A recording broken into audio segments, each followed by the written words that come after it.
Okay, so welcome everyone, and to people who will watch later on the recording, welcome too.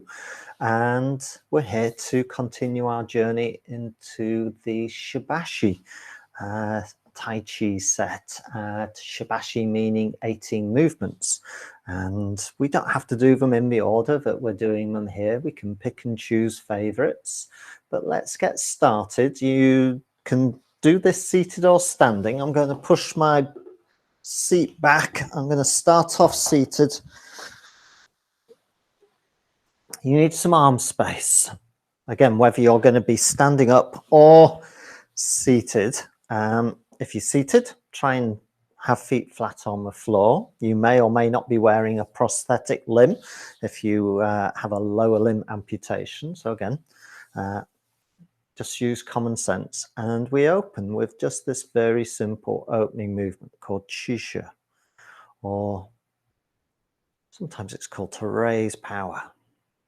But I also think it's as much about settling down and creating some headspace as much as anything else. It's just a lift of the hands and then a little depression back down. If it feels right for you to have a breath in, do so. But don't feel obliged. That's it. We'll do one more and then we'll flow into the next movement. So here we go.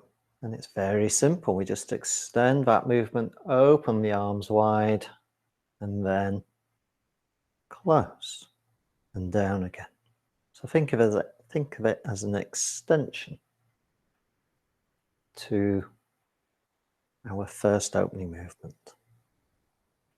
Again, if it feels right for you, you can have a breath in, followed by a breath out, but don't force things. Breath in if you wish, breath out. One more time.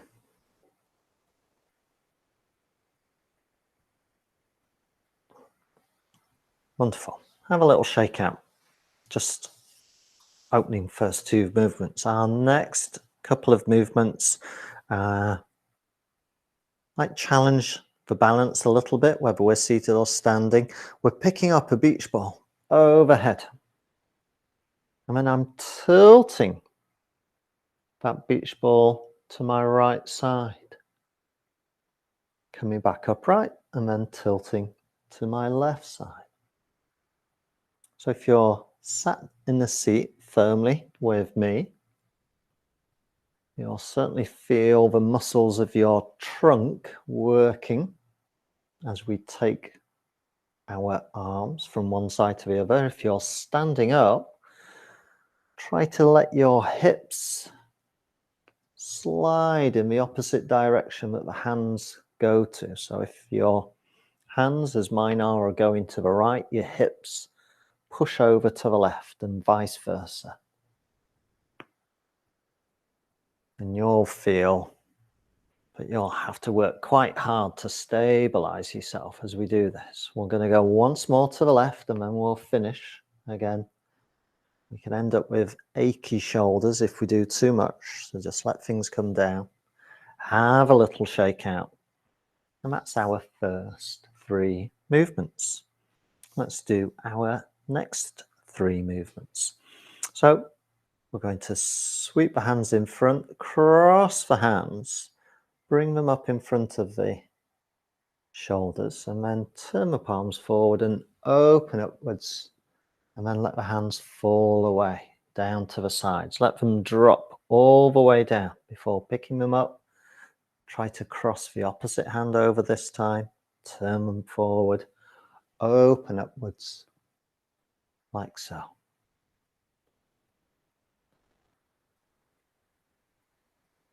And we just repeat that movement. Sometimes it's called parting clouds.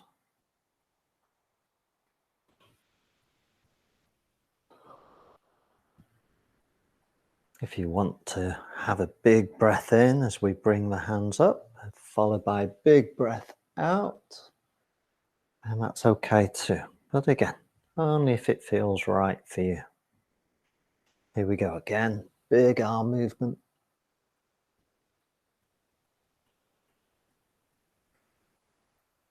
One more time.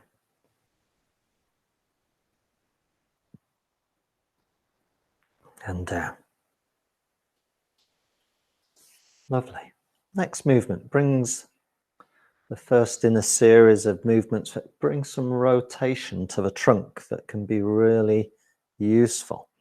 I'm going to stand up. Again, don't worry about that if you're staying sat in your seat. I'm just mixing things up a bit and recognizing that there will be people standing up as well.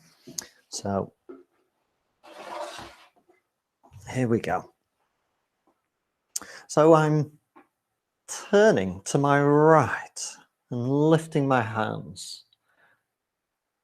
And then I'm going to push this right hand forward. It's pushing through. And as it pushes all the way forward, I turn to look at the left hand. I end up with both hands, palms up, and then I watch the left hand push through, just like we did on my right side. And I'm rotating through the trunk and the hips, especially if I'm stood up. If you sat down, you'll be rotating through the waist. And we're just slowly pushing each respective backhand forwards.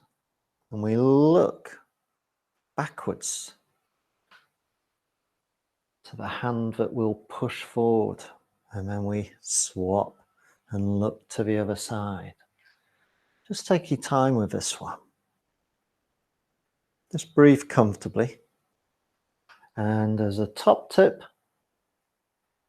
try to keep the hands low. If you end up with the hands high, at shoulder height or even above, that will really give you the achy shoulders. So try to let the hands drop below shoulder height, and that will make life, hopefully, a lot more easier. So this is my right hand coming through. Again, don't worry if we are out of sync. I'm going to do one more with my left hand, pushing through. And then I'm just going to let the hands relax and down. So there's our first 5 movements of Shibashi. Okay.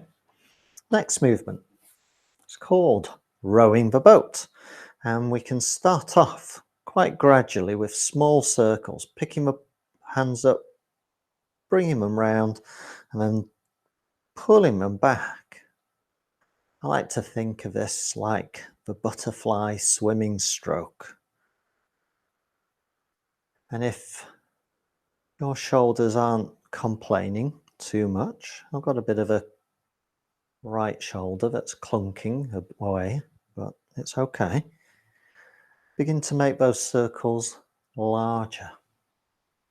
Hands are maybe coming overhead as we go. And again, if it feels right for you, we can have an in-breath. And now the hands are really reaching over the top, so much so that they're disappearing out of frame. Doesn't matter.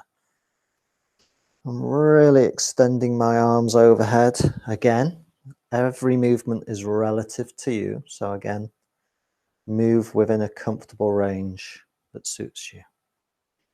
Let's make the hand and arm movements a little bit smaller now. So we're beginning to make smaller circles. Can be a nice way to round this movement off. We're kind of back to where we started, small little circles until we come to a clean, complete stop, just like so.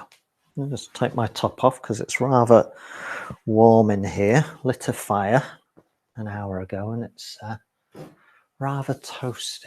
Okay, so that was called rowing the boat. Our next movement is casting your cares away. Again, I'm going to stay standing up. If you are standing up with me, just widen that stance of yours if you can. Have your toes pointing out. Okay, if you sat down, perfectly fine. We're going to cast our cares away to the right. That means if you give me a wave with your left hand, we're in a very good position to start. So it's opposite hand to the direction we're turning. So we're just going to turn the waist and imagine that we throw our cares away to the right. Sometimes it's called casting a ball. So again, you could think of that. And then we drop that hand and then we pick up the right hand and we cast our cares to the left. Drop that hand and we now just alternate hands from one side to the other, casting away our cares. Look in the direction in which you're either throwing your ball or casting your cares. And the body is rotating. Again, if you're sat down, it will be through the waist. And if you stood up with me, the hips can turn as well.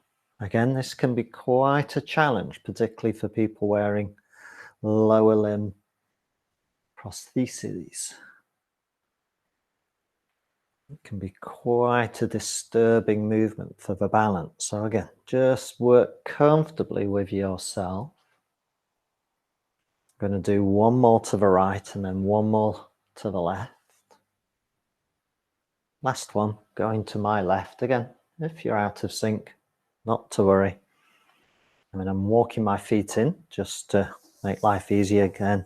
And again, if you're standing up, it can get quite onerous standing up in the prosthetic limb. So again, just move intuitively in between. If you sat down, it's useful to shift weight from hip to hip. I'm going to sit back down again. So I've done a chunk stood up. I'm going to sit back down and do another chunk sat down. Again, if you're still standing, that's okay. Just demonstrating. So casting our cares away. Next is gazing at the moon. And we want to imagine that the moon is overhead and behind us somewhat as well. So we're sat or stood with our back to a bright full moon. Over the last past few days, we've actually had some quite spectacular moonscapes. Some of them have been featured on local weather reports and things like that. So what we're going to do is look to the right and lift our hands and endeavor to look up and behind us. Again, it's a relative movement. For some people, it may be a look to the left and right. But if you can look up and back towards that imaginary moon overhead, do so, and we just alternate. So it's a rotation coupled with a real twist of the torso and the trunk. It's a really good movement if you've been in one position for most of the day. It's a good one, particularly for tension that builds up in the shoulders, head and neck.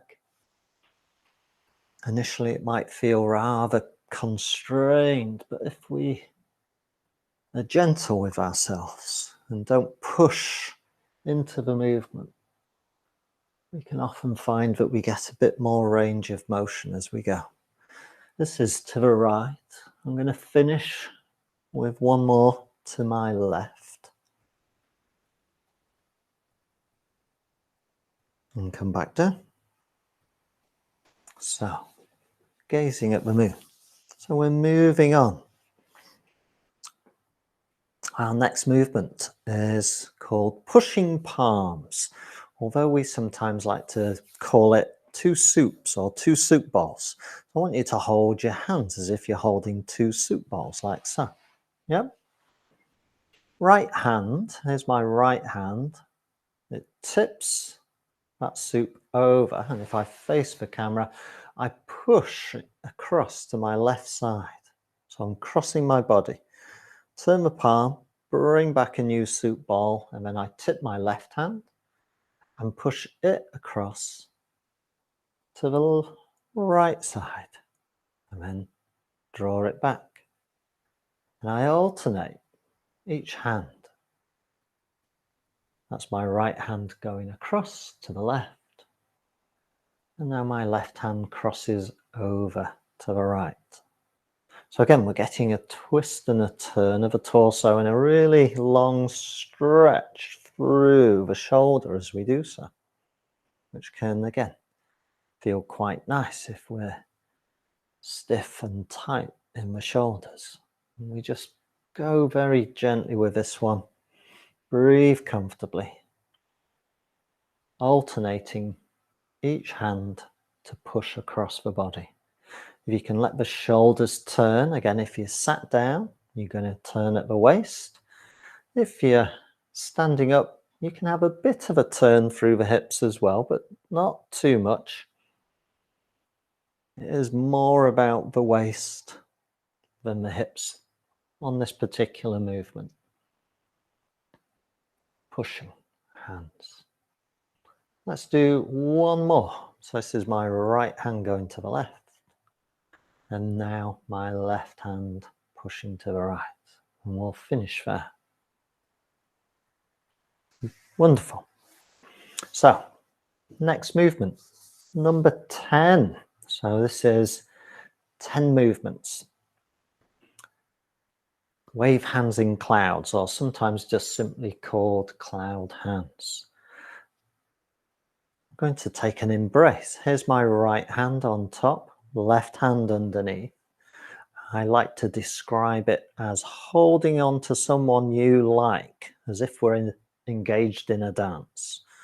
That right hand is between that person's shoulder blades, and the left hand is in the small of the back. So that hopefully gives you a useful visualization. Because the right hand is on top, that tells us that we're going to turn gently to the right. It's like a dance. We take that right hand off and then we swap places, interchange hands. Left hand comes on top, right hand underneath in that embrace, and now we go to the left because the left hand's on top. Take that hand off, push it away, swap hands, and right hand is back on top, so we go to the right. Those are the rules of the road. Whichever hand comes on top, that's the direction in which we turn. And again, it's a nice lilty, slow dance. So take your time.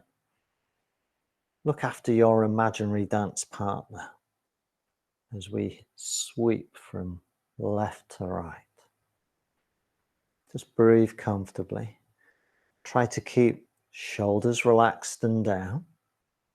Let the elbows drop. If you find that your elbows are sticking out to the sides or even directly upwards, just let them just relax down. Just let them drop a little bit.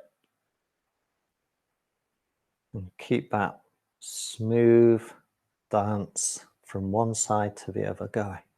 Just for a few more goes. So here I am on my right side. I'm going to go to my left, and then I'm going to do each side once more. So right side for me. Final turn to the left, cloud hands. And then back to the center. Okay. Our next movement is a bit of a challenge, especially if you're standing up, but maybe also if you sat down. So for folks who are standing up, just look out for this one. I'm pretty sure we did it last week. It's called Becoming One with the Sea and Sky, but it involves a tilt of the body forwards and then a tilt of the body backwards. If you sat down, see if you can sit a little bit forward in the seat so that you've got some scope to kind of lean back and tilt back in your seat.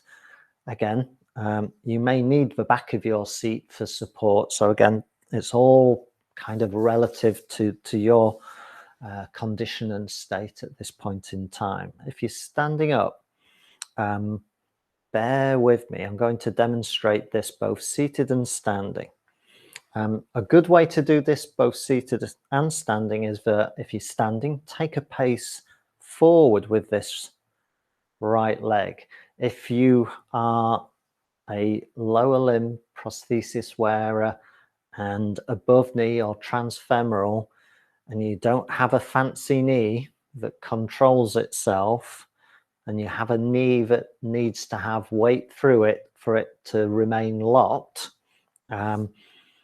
just be careful on this one, because I am asking you to kind of lean forward and put some weight on that lead leg. If that's too difficult, then we can just have a bit of a hip hinge rather than a lean onto that leg. Again, you're the expert on this, so I need you to just look after yourself with some common sense. Just because I say do something doesn't mean you need to do it, okay? So right leg forward if at all possible, and then we're having a scoop forward. Imagine that we tilt forward and we scoop up some seawater, and then we bring that water back towards us, and then we lean back and we throw that seawater up into the air, and then we tilt forward again. I'm going very slowly, and then tilt back. Lovely. For those of us who are sat down, if you've got that right foot forward, it will give you some supports as you go forwards. And again, when I say tilt or lean, it doesn't have to be a huge movement forwards. Again, make it relative to you and your ability to maintain your balance as we go. And it's okay to kind of bail from standing and sit back down if you wish, just to make life easier for yourself. Again, there's no prizes in choosing to make life difficult. Okay, so that was right leg forward and I was sat down. I'm going to stand up and do the left side just to illustrate that everything that we've just done applies whether you're seated or standing. So I'm facing the camera. This is my left leg, my intact leg, and it takes a pace forward like so. Okay, and I'm going in the direction that the toes are pointing. I'm just tilting forward a little bit and then backwards. This is tricky stuff on a prosthetic limb. I really do appreciate that it's not easy. In some respects, there's something to be had in sometimes challenging ourselves. Just a bit. As I say, you don't have to make these movements terribly big to get the benefit. Just taking the head off center can often be enough of a challenge. You're probably feeling muscles in the trunk working quite hard to maintain stability, whether you're seated or sat down. So we'll do one more on this side, because that's quite a bit. And we'll finish there. Let me know how you got on with that one. It's a challenging movement, and the sort of remaining movements are quite challenging for us, whether we're seated or standing. But we're going to give them a go. Again, we'll work comfortably and we'll work safely as we go over the next few weeks, adding on some of these more challenging movements. I'm going to stay standing for the next movement, but we get a bit of a break from the challenge, a little bit easier. If you sat down, see if you can extend that right leg again off to a diagonal. If you're standing up with me, again, relative, can you take a step forward, feel balanced and able to maybe do this movement? I want you to imagine, this movement is called making waves or pushing waves. I want you to imagine that there's a big tray in front of you at waist height. Yeah? Big tray full of water. You're going to place your hands in the water like so. And you're going to push forward. Make some waves. Push. You can let some weight go forward if you feel comfortable doing so. Pick your hands out of the water. Draw your weight back. Push them back into the water and make another wave. Imagine you're sending waves out, picking the hands clear and back. So it's a lilty movement going forwards and back. Again, if you're standing up with me and you wear a prosthetic lower limb or limbs, then you need to manage your balance in the best way for you. Again, we're such a diverse group, us people with limb loss, that it's really difficult to teach or demonstrate with everyone's particular conditions in mind because we're so diverse. So just use your common sense to manage that movement of pushing, bringing the hands back, and then pushing again. If you sat down, this should feel a lot more comfortable than the previous one. We'll do one more push, like so, and then draw back. And if you sat down, bring that right leg in. I'm going to finish off seated to do the left side, but if you're still standing up, it's getting that left leg forward.